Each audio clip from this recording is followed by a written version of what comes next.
Hi there, today we're going to be talking about how to multiply fractions. And with that we're going to be looking at two types of multiplying fractions, just regular old fractions and also multiplying some mixed numbers as well. I think that for the most part this is a lesson where you probably have some familiarity with it, but the trickiest part is just remembering to simplify whenever you're doing these types of things, okay? So your examples here, remember, if you have 2/3 times 4/5 to multiply that and find simplest form, is essentially to see the numerators as being something that you multiply together, 2 times 4 on the top, and then to look at the denominators as being things you multiply together on the bottom, 3 times 5. So you simply multiply the numerators and then multiply the denominators, and that becomes your solution. And then you have to always ask, do I need to simplify that, which means to reduce that into lowest terms. And that's the idea there. We'll do some samples down below. But again, just multiply straight across, and that's all we're doing, multiplying fractions. If you do have a mixed number, remember that the thing you have to do is to rename the mixed number. So if I have 2.5, I think of it this way. I have 2.5. I'm going to go from the denominator to that whole number. I'm going to multiply that together, and then I'm going to take whatever my answer is and I'm going to add it to this numerator up here to change the numerator. So 2 times 2 is 4, plus 1 is 5, so that's the same as 5 over 2. Okay, that's how I would rename that fraction. So kind of remember that circular loop as you go through. Multiply these and then add the answer to that one. Okay, multiply these, add the answer to that one. So quick another example. Here's 3 2/4. So 3 2/4, I multiply here. 4 times 3 is what? That's 12. Okay, now I'm going to add here. 12 plus 2 is 14, and then I keep the denominator exactly the same. That one just stays the same. Okay, so that's how we rename those. Let's do a couple examples here, just so you're on the right page, right track with everything, and then we can work on the homework. So again, multiplying just regular fractions goes straight across. 2 times 2 is 4. 3 times 3 is 9. And I look to see, can I reduce that in any way? In this case here, I really can't reduce that. It's simply going to be 4/9. That's all there is to it. On this one here, I do 1 times 7, which is 7, and 2 times 8, which is 16. And I look for any way to reduce, and there's not one. Okay? Sometimes, because this is, going up to high school math soon, you may start to pay attention to whether it's a positive or negative integer. This has a negative sign out in front, but let's go ahead and do the math, the computational part first. 1 times 3 is simply 3. 3 times 5 is 15, but I have a negative times a positive, so when the signs are going to be different there, right, then I end up with a negative solution. I do have to keep in mind that this is something I still need to write in simplest form. Well, 3 goes into 15 5 times. So that actually becomes -1 over 5.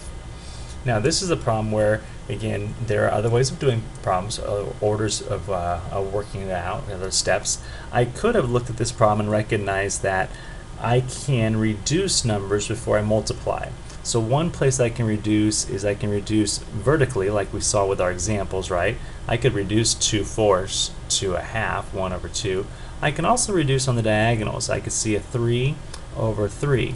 Think of it this way. If I rewrote this problem as -1 times 3 over 3 times 5, because multiplication, I could rewrite that again as -1 times 3 over 5 times 3, just like that.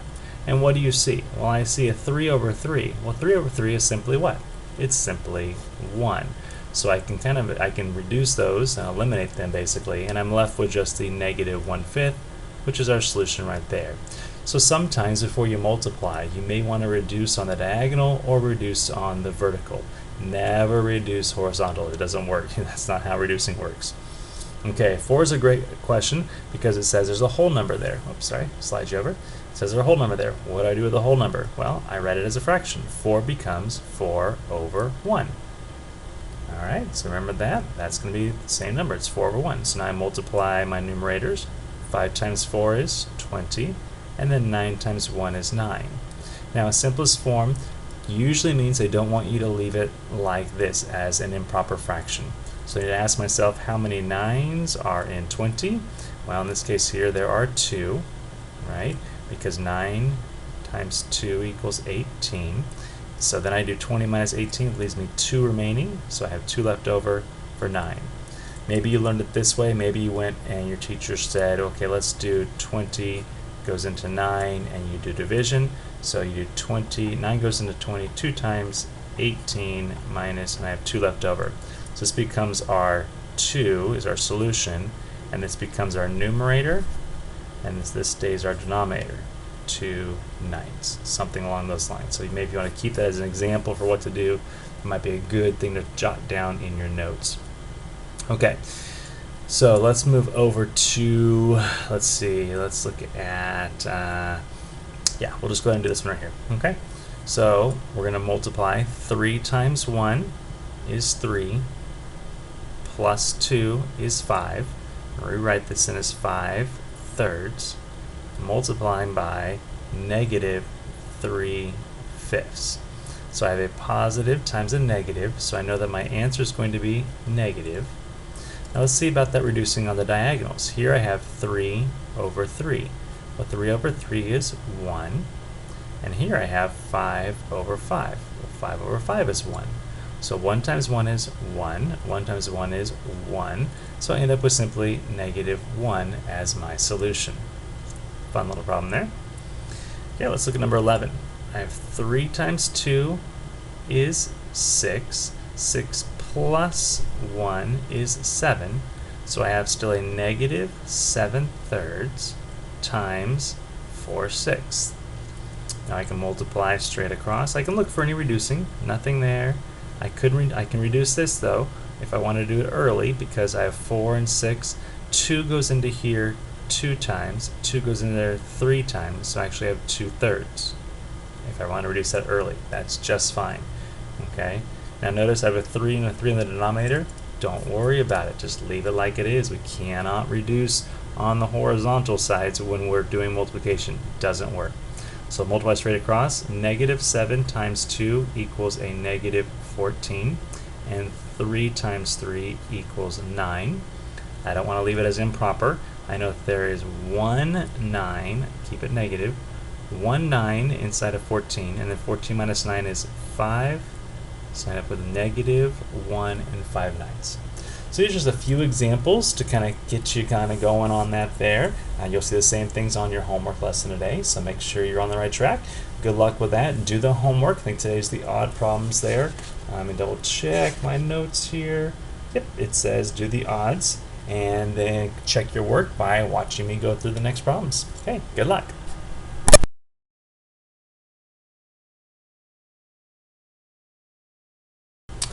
Alright, here we go. Let's go over your homework on multiplying fractions and multiplying mixed numbers, and remember to write them in the simplest form. Alright, here we go.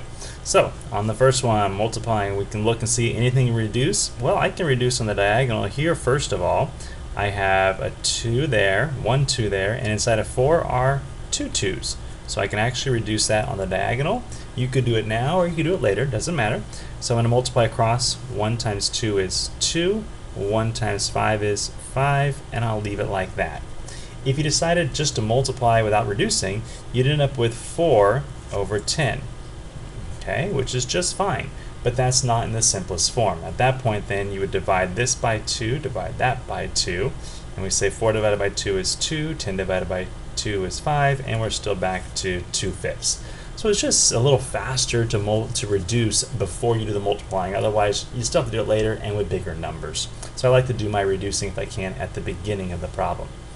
So number 3 is a great example. I really don't want to be multiplying 24 times 20, even though I could say, well, it's a 2 there, so I double that, becomes 48, add a 0, 480 as the denominator, but I don't really want to play with 480. So I'm going to look for if I can reduce on the vertical or the diagonal. So on these diagonals, I see I have 15 and 20. So 5 goes into both of those. In fact, 5 goes into 15. 15 divided by 5 is 3. 20 divided by 5 is 4. So I've reduced there. That's good. 3 and 24, anything in common? Sure, 3 goes into both of them. If I divide 3 divided by 3 is 1, and 24 divided by 3 is 8. Now be careful, don't reduce that, okay? Again, never reduce on the horizontal, okay? Now we're going to multiply straight across. 3 times 1 is 3, and 8 times 4 is 32, and that's it. There's nothing else to reduce, leaving it just like that. Number 5, again, looking for quick things to reduce on the diagonal. 5, 15. 5 divided by 5 is 1. 15 divided by 5 is 3. Looking at diagonals here, 7, 14. 7 divided by 7 is 1. 14 divided by 7 is 2. Anything else to reduce vertically? Well, that's just simply 1, so that kind of just goes away as 1. I'm left with just this one, which is 2/3. But for the sake of fun, I'll multiply. 1 times 2 is 2, 1 times 3 is 3, and I have 2/3. Number 4, look for any reducing. Nothing, nothing. This way, ah yes, 4 goes into 4. 4 divided by 4 is 1. 8 divided by 4 is 2. And now we can go ahead and look here. 3 and 8, nothing. So 1 times 3 is 3. 11 times 2 is 22. And that's my solution for that one. Number 9. Looks like some crazy numbers, and they are, but it's being nice. This math book is being nice to you. We can reduce, because 9 goes into 27 3 times. So we can have 9 divided by 9 is 1. 27 divided by 9 is 3. These look a little crazy, I realize, but if you look at it, if you double 13, what do you get? 26. So 13 divided by 13 is 1. 26 divided by 13 is 2. So not too bad. 1 times 2 is 2. 1 times 3 is 3. And we leave it just like that. Number 11, we're going to rewrite this whole number as 7 over 1. And once we do that, we look and see we can reduce on the diagonal. Reduce that to 1. Reduce that to 1. 1 times 2 is 2. 1 times 1 is 1. I don't want to leave it as 2 over 1. Instead, that's just a whole number of 2. 13. Time to rewrite this one. So I'll multiply. 4 times 2 is 8.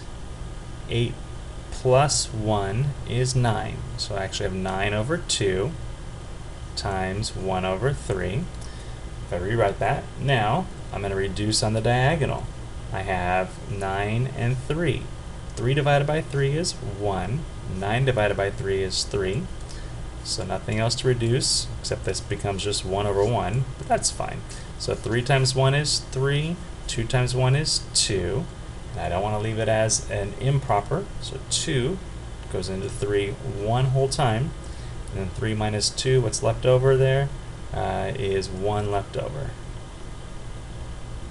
Alrighty. Alright, so the next one, let's rewrite this as, well, a couple things. 14 is going to be rewritten as 14 over 1. And this one is 7 times 2 is 14. And 14 plus 3 is 17 over 7. So you're thinking, oh, this is ugly. Well, yeah, a little bit, but we can reduce on the diagonal. 14 and 7. How many 7s are in 7? 1. How many 7s are in 14? 2. And that's it. Notice the denominator is 1, so my solution is just going to simply be the top, the numerator. 2 times 17, which is 34. Number 17, I have to rewrite both of these, so I'll do 9 times 1 is 9, plus 4 is 13 over 9. Here, 7 times 2 is 14, plus 4 is 18 over 7. Not very pretty numbers, but we can reduce these ones. 9 divided by 9 is 1. 18 divided by 9 is 2. Can't reduce that. It's just going to be what it is. So 13 times 2 is 26 over 7. 7 goes in there. Again, we can think of it this way if you wanted to. How many 7s are in 26? There are 3. That's my whole number. So it equals 3. 3 times 7 is 21. What's my remainder? It's 5. So my remainder becomes my numerator, and this becomes my denominator. So I have 3 and 5 sevenths. 3 and 5 sevenths. That's my solution there. Last couple. We have 9 times 10 is 90. Oops, I don't know why I wrote that down yet. Careful. 90 plus 7 is 97 over 9. That's a crazy number. And then I have 4 times 4 is 16, plus 1 is 17 over 4. Wow, that is just awful, isn't it? That does not look like fun in any way. I don't know how 9 goes into 17, or 4 goes into 97. So that's just a really, really ugly, ugly problem. So is there a different way of solving this one? Probably. Let's not get into that today. For now, you go ahead and multiply that straight out. Multiply that straight out. I have no idea what that is. 97 is 17. We have 49. 63 plus 4 is 67. 0. And we have 7 and 9. Add that up and we have 9. 14 and 16 over. This is going to be 9 times 4, which is 36. I don't know if 36 goes into that evenly or in any way. I'm not sure. I mean, it does to some degree. So 36 goes into 1649. Just get to watch me do some crazy math here, I guess. Let's see. Estimating, this is about 35. So 35 times 2 is 70. So 70 times 2 is 140. So we probably go with about 4 right here. Let's go with 4. 4 times 6 is 24. And then 12, 13, 14. So we subtract that and we have 20 left over. And then I bring down the 9. So let's see, 35, 70, 140. That's 44 got me there. So I know I can do 5. That's going to put me pretty close. 6. I don't know if I can do 6. Let's try 6. See what happens. I think 6 is too big. 6 times 6 is 36. Then 18, 21. Nope, 6 is too large. So we got to try that again. Let's do 5. And we have 30. And 3. And so we have 5, 15, 16, 18 there. Alright, subtract. And we have 20 minus 8 is 29. So what I know is I have 45 as my whole number in the front, and then my remainder is my numerator is 29 over my denominator 36. That's one of those problems where you go, I think they maybe made a kind of mess up in their numbers, because who wants to do that craziness? Nothing, but sometimes you have to. Not a fan, but sometimes it's what you gotta do. Okay, and our last one, 4 times 3 is 12, plus 3 is 15 over 4. Times 7 times 2 is 14, plus 4 is 18 over 7. I can reduce this to 2 and 9, so that's not too bad there. Nothing else reduced here, so I'm going to have to leave it as crazy. 15 times 9, we get 5, 4, and 135 over 14. And again, we're going to have to see how many 14s are in there. So we have 14 goes into 135. Not sure. If I think about 15, we get 15, 30, 45, 60, 75, 90, 105, right? And then we're 120. And then after 120, we go 135. So that's 9 if it's 15. So let's go with 9. 9 times 4 is 36. 3, 9, 10, 11, 12. That's pretty close there, isn't it? We didn't go over. So we have a remainder of 9. So we'd have 9 and 9/14 as our solution for that one. Okay. Kind of crazy last problems, but it does work. Hope that helps you out. Hope you get the idea. This is just one of those things where once you learn what you're supposed to do, it just takes a little repetition to make sure you're doing it correctly and not making mistakes. Could I have made a mistake in here somewhere? Absolutely. With this problem here, I still may have made a mistake. I don't have an answer key. I just did it live while I was filming. So maybe I messed up. If I did, hey, let me know. No big deal. Sometimes you make mistakes in math, you fix them, and you learn from them and move on.